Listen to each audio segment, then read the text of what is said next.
بھئی دعائیں اس وقت قبول ہوتی ہیں جب آپ کوشش کریں گے، محنت کریں گے. دیکھیں نا بدر کا آپ دیکھیں سفر ہے 313 ہے، کچھ بھی نہیں ہے، 9 تلواریں اور ایک طرف 1000 کفار کا لشکر ہے اور صرف 9 تلواریں ہیں، بھوکے پیاسے بھی ہیں. قحط کا دور تھا. وہ آقا علیہ الصلوۃ والسلام نے دعائیں کی، ان صحابہ نے اپنی جان نثاری کا یقین دلایا. نبی پاک نے پوچھا صحابہ سے بتاؤ ہم سفر میں جاری تمہاری کیا کیفیت ہے، کیا کرنا چاہیے؟ کسی صحابی نے کچھ کہا، کسی صحابی نے کچھ کہا. سب کا مطلب مفہوم یہی تھا کہ یا رسول اللہ آپ حکم فرمائیں، جیسے آپ کہیں گے ویسے ہم کرنے کو تیار ہیں، ہم پیچھے ہٹنے والے نہیں ہیں. یہاں تک کہ حضرت سعد بن معاذ رضی اللہ تعالیٰ یہاں تک کہ یا رسول اللہ اگر آپ ہمیں یہ کہیں کہ کیسر و کسریٰ سے ٹکرا جاؤ، ان سے جنگ چھیڑ لے تو ہم ان سے بھی جنگ چھیڑ لیں گے. یعنی کہ اگر آپ کیسے سپر پاور تھی اس وقت کی کیسر و کسریٰ، سپر پاور. یہ تو 1000 ہیں، اگر آپ حکم فرمائے تو ہم کیسر و کسریٰ سے بھی جا کے جنگ چھیڑ لیں. آپ حکم کریں. حضرت نبی پاک علیہ الصلوۃ والسلام حضرت سعد بن معاذ کی بات پہ اتنے خوش ہوئے، چہرہ کھلکھلا اٹھا. تو آقا علیہ السلام مسکرا پڑے اور پھر آقا علیہ الصلوۃ والسلام نے حضرت سعد بن معاذ کے لیے یہ دعا کی تھی کہ یا اللہ جب سعد بن معاذ تجھ سے ملے تو اس کو مسکراتے چہرے سے ملنا. تو کوشش تھی، قربانی تھی، محنت تھی، ٹھیک ہے نا. پھر تھوڑے بھی ہوں گے تو اللہ کی مدد شامل حال ہو جائے گی، اللہ مدد فرمائے گا. بھئی آپ چلیں صحیح، قربانی کا جذبہ تو رکھیں، نکلیں تو صحیح، ٹھیک ہے. لیکن کوئی دین کے لیے نکلنے کے لیے تیار نہیں ہے، دین کے لیے قربانی دینے کے لیے تیار نہیں ہے، دین کی کوئی فکر نہیں ہے.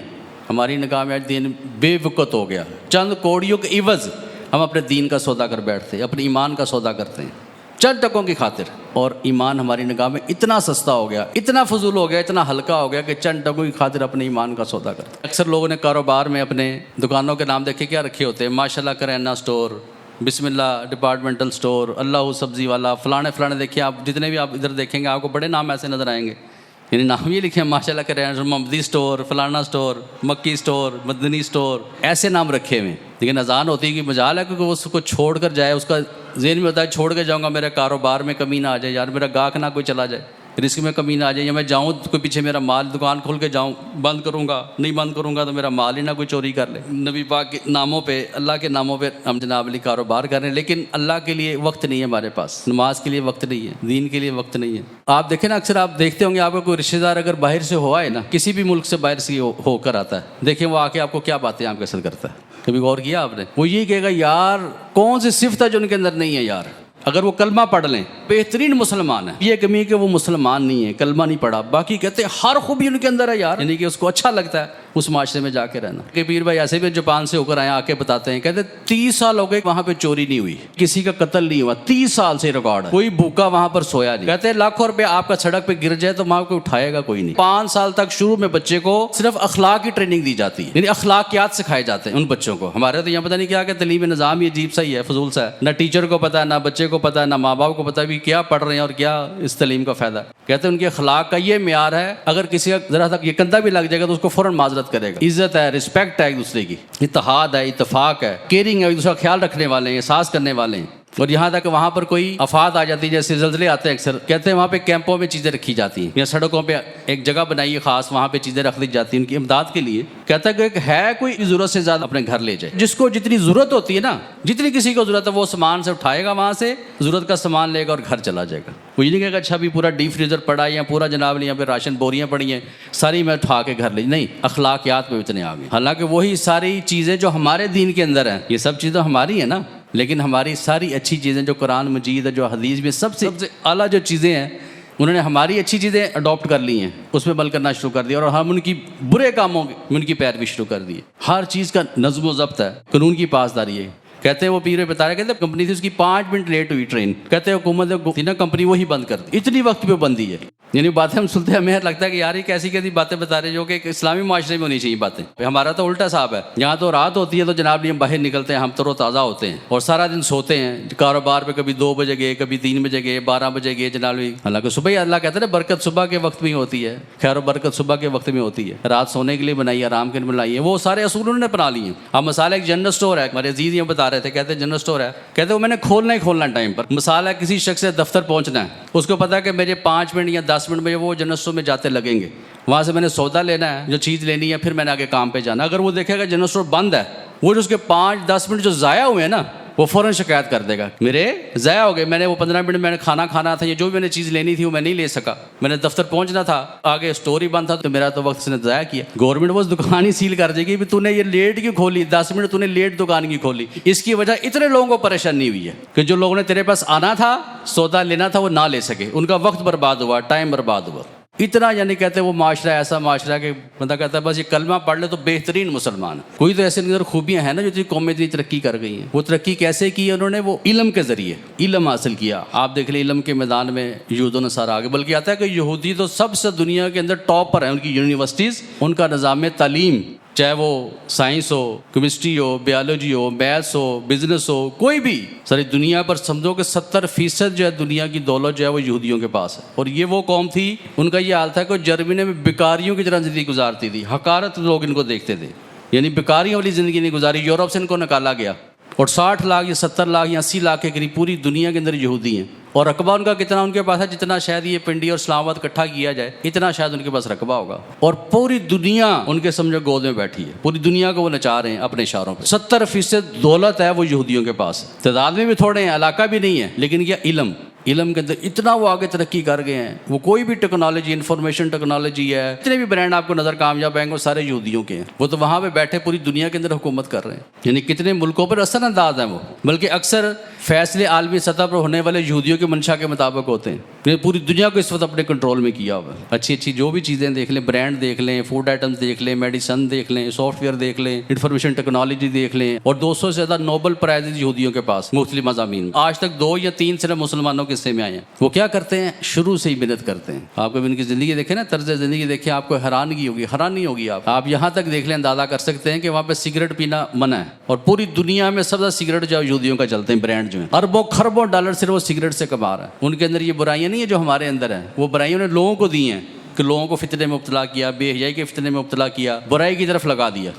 ان کا بچہ کبھی کارٹون نہیں دیکھے گا, ان کا بچہ کبھی ویڈیو گیم نہیں کھیلے گا, عادت ہی نہیں ڈالی بچے کو. یا چھوٹا سا بچہ ہوتا ہے, ٹھیک ہے نا, سمجھ آتی ہے, وہ بچہ جناب اس کو آپ کارٹون لگا کے دے دیتے ہیں, اسے موبائل دے دیتے ہیں, وہ کارٹون دیکھی جا رہا ہے بچہ جناب. ان کے اندر یہ بین ہے چیزیں. 2 سال کا بچہ ہوگا, اس کو اسکول میں ڈال دیں گے, اس کی تربیت کریں گے. 3 سال کا ہوگا, دوڑے لگیں گی, ایکسرسائز کرو, تیر اندازی کرو, نشانہ بازی کرو. 3 سال کی عمر میں ٹریننگ شروع ہو جاتی ہے. بلکہ وہاں کی جو گورنمنٹ ہے اتنی زیادہ اس چیز کی نگرانی کرتی ہے کہ کس طرح اس کو چلانا اور کہاں کس مقام میں اس کو ہم نے پہنچانا ہے. اس کو اتنی تعلیم پر بھی زور دیا جاتا ہے, صحت پر بھی زور دیا جاتا ہے. 5 یا 6 یا 7 سال کی عمر میں کیا ہوتا ہے, یہودیوں کے بچے کیا کرتے ہیں, ان کو 3 قسم کی زبانیں سکھاتے ہیں, عبرانی, انگلش اور عربی. میٹرک کی جو سند ہوتی ہے, جب تک وہ کسی ایک خاص سبجیکٹ میں ریسرچ نہیں کرتے, جو یہاں کہاں پر PhD کے لیول پر ہوتا ہے, یا MSc کے بعد ہوتا ہے, یا اس لیول ماسٹر ڈگری کے بعد جو ایک ریسرچ ہوتی ہے یہاں پر جیسے PhD میں ہوتا ہے, کہتا ہے کہ میٹرک کی سند نہیں ملتی جب تک وہ کسی خاص ایک سبجیکٹ میں ریسرچ نہیں کرتے. یعنی مضمون پر سلیبس بھی پڑھنا, پھر ایک ریسرچ بھی کرنی ہے. ان کی تعلیم کا یہ معیار ہے. اس کے بعد یہ ہوتا ہے کہ پھر ان کو فوج میں ہر بندہ 2 یا 3 سال لگاتے ہیں. لڑکی ہے, لڑکا ہے, اس نے لازمی ٹریننگ, فوج کی ٹریننگ حاصل کرنی ہے. ان کے بغیر اسے بیچلر کی ڈگری نہیں ملنی جب تک اس نے ٹریننگ, فوج کی ٹریننگ نہیں لینی. تمام خرچہ جو ہوتا ہے وہ گورنمنٹ کرتی ہے ان کی. یعنی 2 سال سے لے کے 17 سال تک یا 19 سال تک یہ گورنمنٹ کی ذمہ داری ہے کہ بچوں کو فری تعلیم اور تمام اخراجات ان کے اٹھائے. فری ہے, تعلیم فری ہے. کچھ ادارے ہیں پرائیویٹ, لیکن ان کو بھی گورنمنٹ کے اصولوں کے مطابق چلنا پڑتا ہے. تو آتا ہے کہ جب بیچلر کی ڈگری ملتی ہے تو عام یا فوجی بن کے نکلتا ہے, اور پھر ساتھ اس کے اپنے مذہب کی ٹریننگ بھی دی جاتی ہے. پھر ان کو یعنی کہ 9-10 بچوں کا گروپ بنائیں گے, یہ ٹاسک دیں گے, بھی تم نے کوئی ایسا کام کرنا ہے, کوئی ایسا بزنس کرنا ہے, $1 ملین جو ہے تم نے, کہ تم نے اتنے پیسے کمانے ہیں, تو پھر اس کو وہ سند دی جاتی ہے. وہ بچہ پھر کماتا ہے, یعنی $10 لاکھ کمائے گا, پھر اس کو ماسٹر کی ڈگری ملی. یعنی کہ دیکھیں تعلیمی نظام کیسا ہے, زبردست ہے. اور یہاں پر دیکھیں ہمارے اسکولوں کالجز میں کیا ہوتا ہے, کون سی برائی ہے جو ہمارے کالجز کے اندر, یونیورسٹیز کے اندر نہیں ہے. ہر بندہ سمجھدار ہے کالجز میں کیا ہو رہا ہے. وہ اللہ بات ہے ہم نے آنکھیں بند کی ہوئی ہیں. آپ کو ہوگا کہ میں اپنے بچے کو نہ ہی بھیجوں, اس سے بہتر ہے کہ نہ ہی پڑھے لیکن کالج یونیورسٹی میں نہ جائے. جو وہاں پہ بے حیائی کے کام ہوتے ہیں, جو وہاں پہ نشے ہیں, نشہ چلتا ہے, جو یہاں پہ اتنا وہاں پہ زنا ہوتا ہے, یہاں تک کہ آتا ہے کہ ہم جنس پرستی ہوتی ہے. جتنا آپ اعلیٰ تعلیم جو ہمارے ملک میں اعلیٰ تعلیم حاصل کرتا جائے گا, اتنا وہ بے ادب اور گستاخ ہوتا جائے گا, دین سے دور ہوتا جائے گا, اتنا وہ اسلام سے بیزار آپ کو نظر آئے گا جتنا تعلیم یافتہ ہمارے اداروں میں جو پڑھے گا.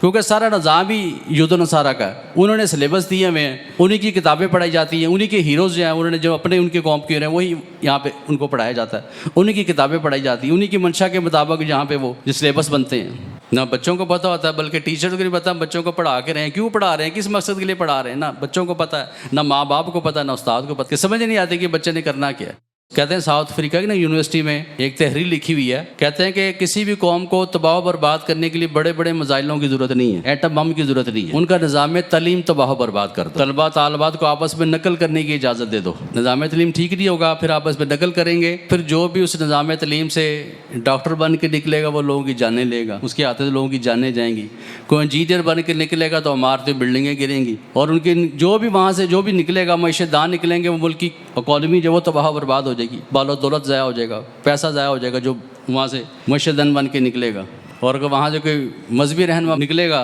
تو وہ لوگوں کے ایمان کو برباد کرے گا، کہ جو بھی اس نظام تعلیم سے نکلے گا وہ دوسروں کو دھوکہ ہی دے گا، وہ دوسروں کے لیے باعث تباہی اور خطرہ ہی بنے گا، بس ان کے نظام تعلیم کو خراب تباہ و برباد کر دو، بس قوم تباہ و برباد ہو جائے گی۔ ہمارے سلیبس سے سازش کے تحت ایسے مواد ہی نکال دیا جس سے پڑھ کے ایک بندہ اچھا مسلمان بن سکے، نبی پاک کے ساتھ ہماری محبت بڑھ جائے، ہمارے اندر عشق رسول کا، نبی پاک کی غلامی کا جذبہ ہمارے اندر پیدا ہو جائے، نبی پاک سے عشق و محبت کا ایک تعلق ہمارے اندر قائم ہو جائے۔ نہیں ہے نسلوں کے اندر، وہ تعلیم ہی نہیں ہے، نہ پاکستان سے محبت رہے گی پڑھ کے، یہ نظام تعلیم پڑھیں گے جتنا پڑھتے جائیں گے، نہ مسلمانوں کے ساتھ محبت رہے گی۔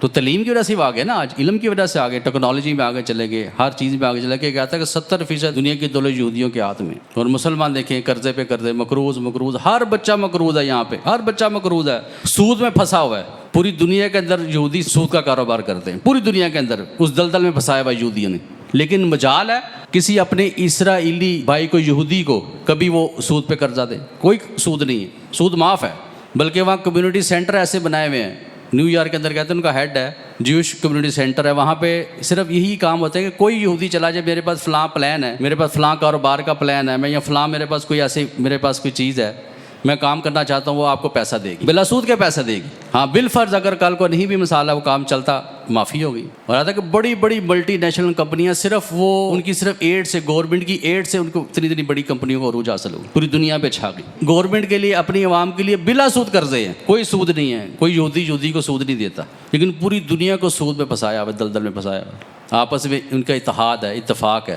ہم میں کیا اتفاق ہے؟ کوئی اتفاق نہیں، کسی جگہ بھی اتفاق نہیں ہے، ہر جگہ لڑائی ہے، ہر جگہ لڑائی ہے، حسد ہے، بغض کینہ ہے، آپ نیچے سے لے کر گھروں سے لے کر اوپر تک ملکوں تک دیکھ لیں، لڑائی ہے، کوئی کسی کے ساتھ کھڑے ہونے کو تیار نہیں ہے، اکٹھے نہیں ہے، سندھی بلوچی پٹھان ایک پنجابی اکٹھے نہیں ہے، کئی قومیں بن گئی ہیں مسلمان سارے، یہ تو مسلمان ہیں، قومتیں بن گئی، کئی قومیں بن گئی ہیں، اگر یہ اکٹھے ہوتے تو آج کالا باغ ڈیم نہ بنا ہوتا، جو پتا کہ سخت ضرورت ہے ملک کو، اہم اور ضروری ہے کالا باغ ڈیم بننا، لیکن نہیں بنتا، وفاد ہر کوئی اپنے وفاد کے لیے لگا ہوا ہے، مسلمانوں میں اتفاق نہیں، محبت نہیں، اکٹھے نہیں ہیں، اور وہ تھوڑے سے ہو کر، ہمارے صرف لاہور کی آبادی میں 1.25 کروڑ 1.5 کروڑ ہے، اور پوری دنیا میں یہودی اتنے بھی نہیں ہیں، لیکن دیکھو پوری دنیا پہ چھائے ہوئے ہیں۔